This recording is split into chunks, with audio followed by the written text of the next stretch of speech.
যুদ্ধ শেষ করে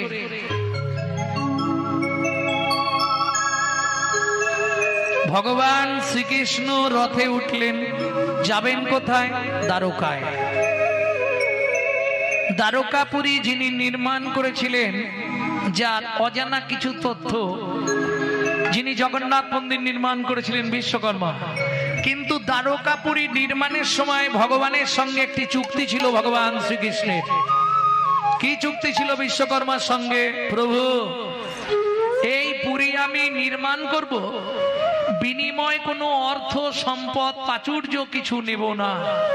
শর্ত একটাই, যতদিন তুমি থাকবে ততদিন পুরী থাকবে, তুমি যাওয়ার পর এই পুরী জলের তলায় নেমে যাবে।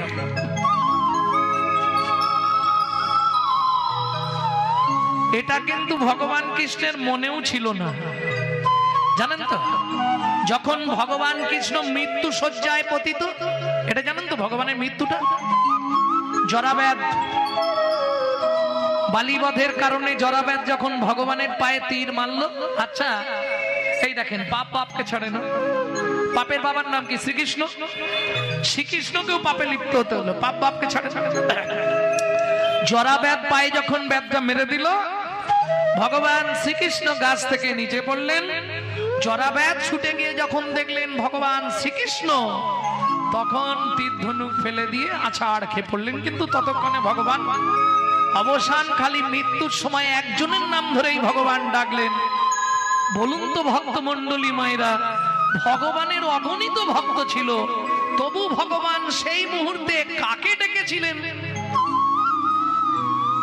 প্রশ্ন দেয়া রইল, পরবর্তীতে উত্তর পাবেন। একটা কিছু তো আজকে প্রুফ রাখতে হবে, প্রুফ দেওয়া রইল। ভক্তমণ্ডলী, ভক্তিমতী মায়েরা, এইবার চলুন, বলতে পারবেন? বলুন,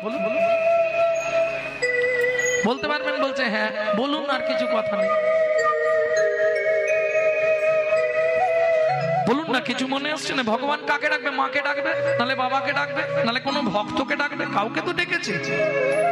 রাধানাম, রাধারানীকে ডেকেছিল, তাই তো? যেখানে ভগবানের মৃত্যু হয়েছিল সেখানে রাধা নাই, সেটা ছিল দ্বারকা। সেখানে 8 জন স্ত্রী, কালিন্দী, নগ্নজিতা, রুক্মিণী, সত্যভামা,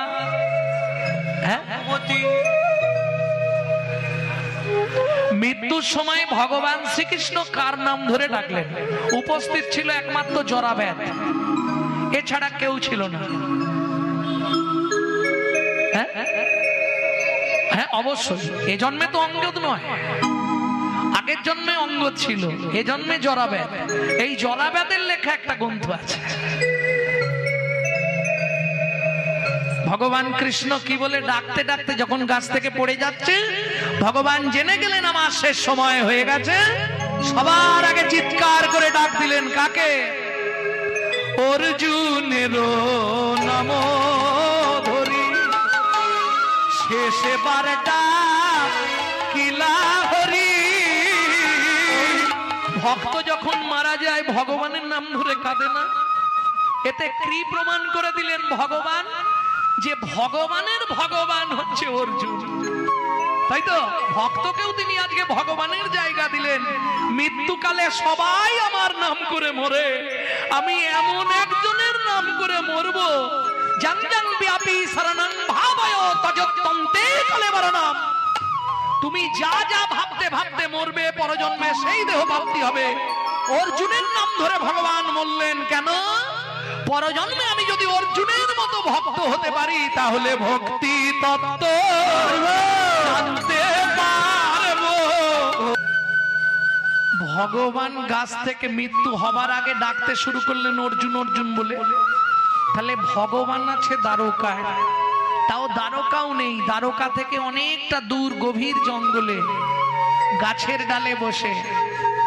আর অর্জুন সেখান থেকে অনেক দূর, কোথায়? হস্তিনাপুর।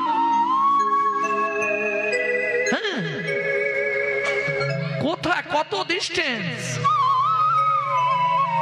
ভাবুন একবার, এটা কি সম্ভব?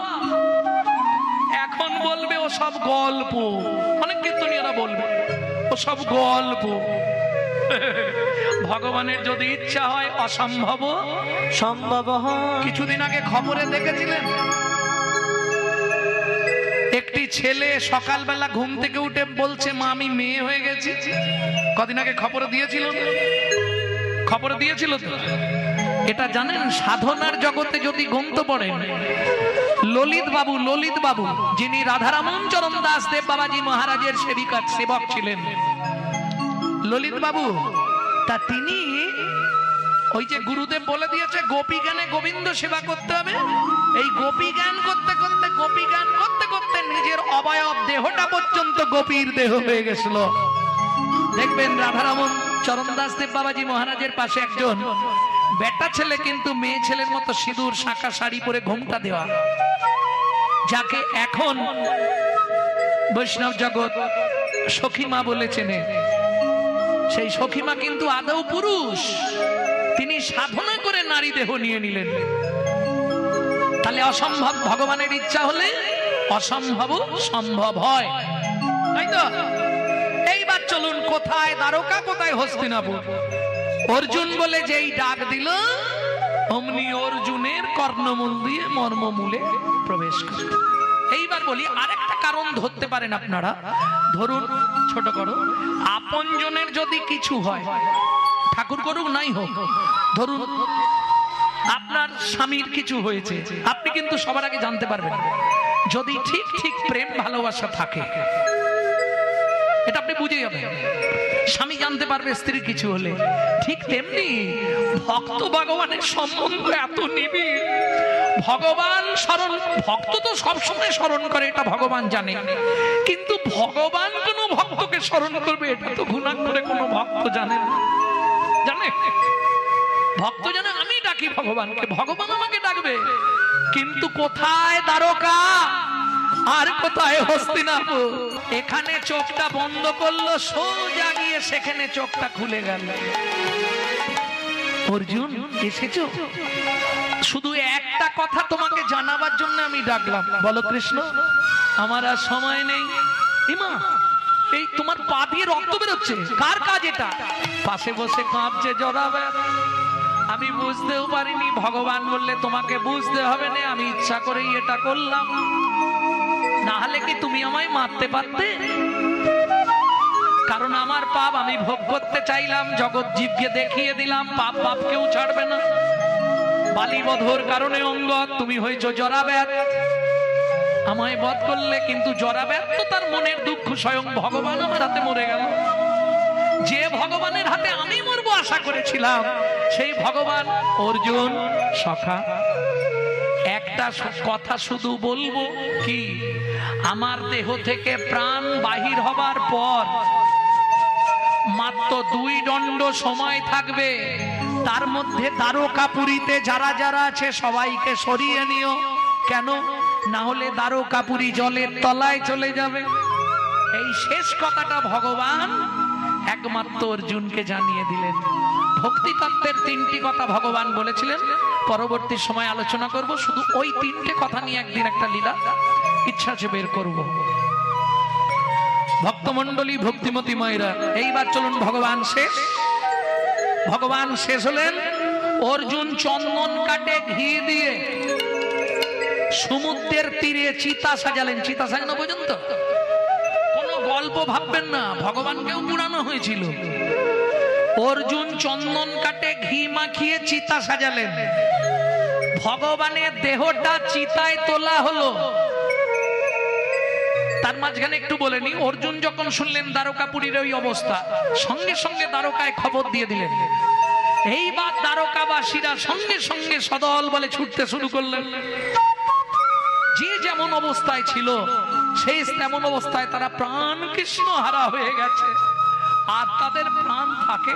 বলে দেবো তাহলে চিতা সাজানো হলো। এইবার চলুন, মুখ অগ্নি করবে কে?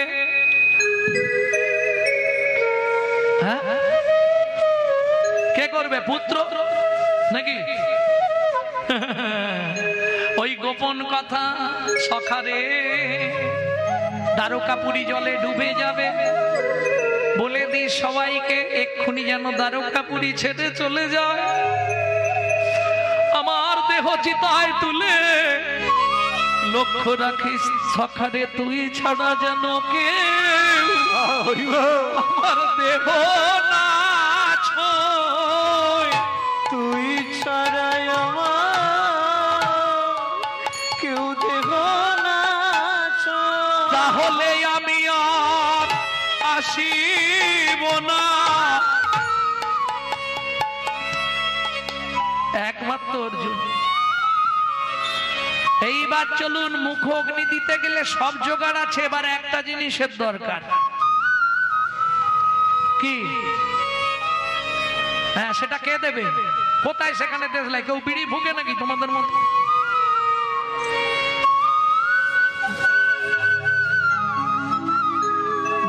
কি বলে ম্যাচিস ম্যাচিস না কি বলো তোমরা? ডিসলাইট, ওই কি বলে ডিসলাইট।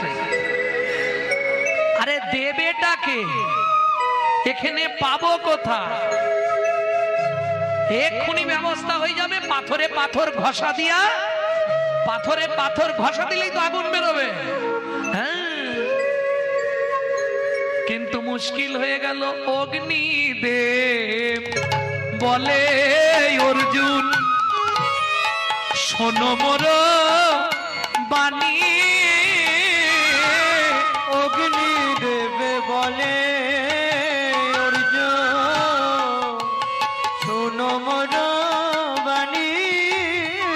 ভগবান কৃষ্ণ অঙ্গে তাপ দিতে আমি অভিমানী। কৃষ্ণ অঙ্গে তাপ দিতে আমি অভিমানী। নানা তাপ দিতে পারবো না গো। নানা তাপ দিতে পারবো না গো। যে অঙ্গে তুলসী চন্দন দিতে কর কেঁপে যায়, তাপ দিতে পারবো না গো। সেই অঙ্গে তুলসী চন্দন দিতে কর কেঁপে যায়, সেই অঙ্গে তাপ দিতে পারবো না গো। থাকলে অগ্নিদেব তাপ দিচ্ছে না, অগ্নিদেব আগুন জ্বালাতে দিচ্ছে না, কি করে পুড়বে? মাথায় হাত দিয়া অর্জুন কহিছে বচন, দৈব মানিক করি কৃষ্ণ কহিল তখন। কহিল তখন। শাস্ত্রগ্রন্থ পড়লে অনেক কিছু জানা যায়, অগম নিগম। ওই আগডুম বাগডুম বললে তো হবে না। শাস্ত্র পড়তে পার। যদি আপনি সত্যি গ্রন্থ পড়ার নেশা করেন, আমার মনে হয় পৃথিবীতে এর চেয়ে ভালো বন্ধু আর কেউ নেই। রাত্রি 1টা 1:30 2টো পর্যন্ত যদি গ্রন্থের সঙ্গ করতে পারেন, এর থেকে বড় সাধু আর কেউ নেই। এখন তো বৈষ্ণবদের মধ্যেও সব শ্রেণী বিভাগ এসে গেছে। ও কোন মঠে দীক্ষিত, ওর সঙ্গে সম্পর্ক রাখা যাবে না। সে ওই মঠে দীক্ষিত, ওর সঙ্গে সম্বন্ধ রাখা যাবে না। হচ্ছে না? হ্যাঁ। অর্জুন মাথায় হাত দিয়া চিন্তা করছে। ভগবান দৈববাণী করে বলে দিলেন, চিন্তা করো না অর্জুন। কি করব বল? অগ্নিদেব আগুন দিতে পারবে না। বেশ, চিতা সাজানোই থাক। তুমি আমার দেহটা সাগরের জলে নিক্ষেপ করে দাও, সমুদ্রের জলে নিক্ষেপ করো। ব্যাস, কি মজা দেখুন। অর্জুন 2 হাত দিয়ে কৃষ্ণের দেহটা ধরেছে। ধরে যেই না সাগরে বিসর্জন দিতে যাবে, কৃষ্ণের চরণ দুটো জরাবেদের মাথায় লাগলো।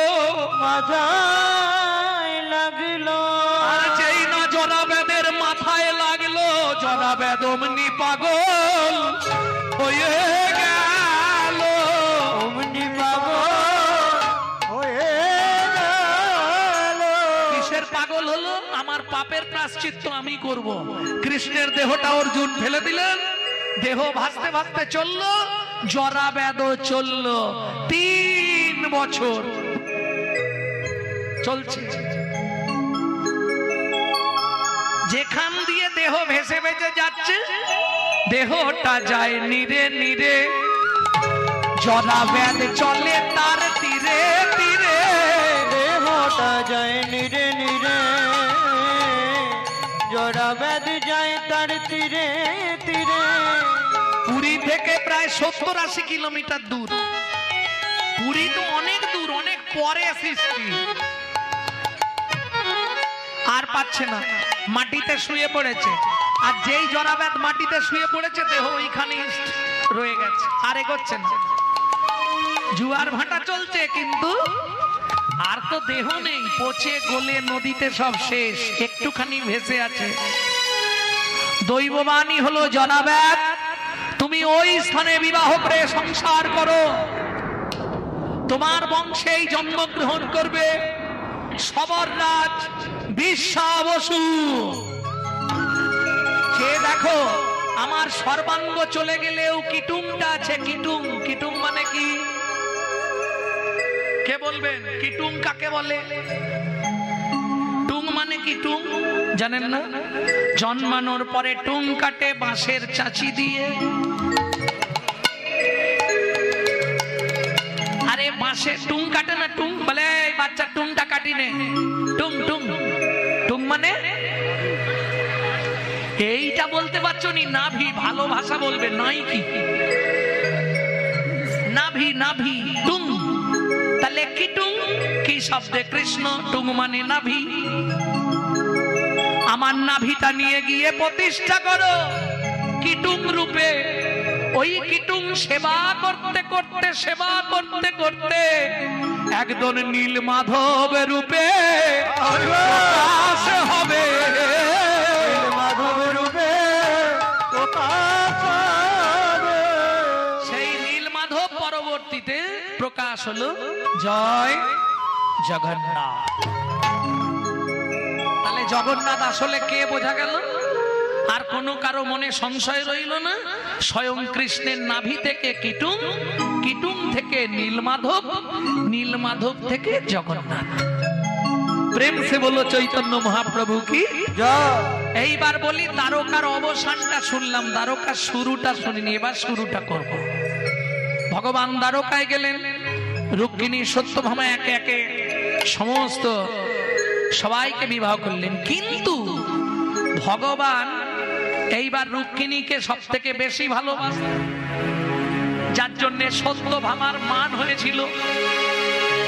এই লীলাগুলো অনেকে গাইছেন, আমি ঠিক করেছি আগামীতে এগুলো গাইব, সত্যভামার মান ভঞ্জন। এইবার চলুন, রুক্মিণীকে বেশি ভালোবাসে স্বাভাবিক। আমার 7-8টা যদি বউ থাকে, এই আমার নয়, মানে বলছি, যদি 7-8টা বউ থাকে সবাইকে সমান ভালোবাসা যাবে?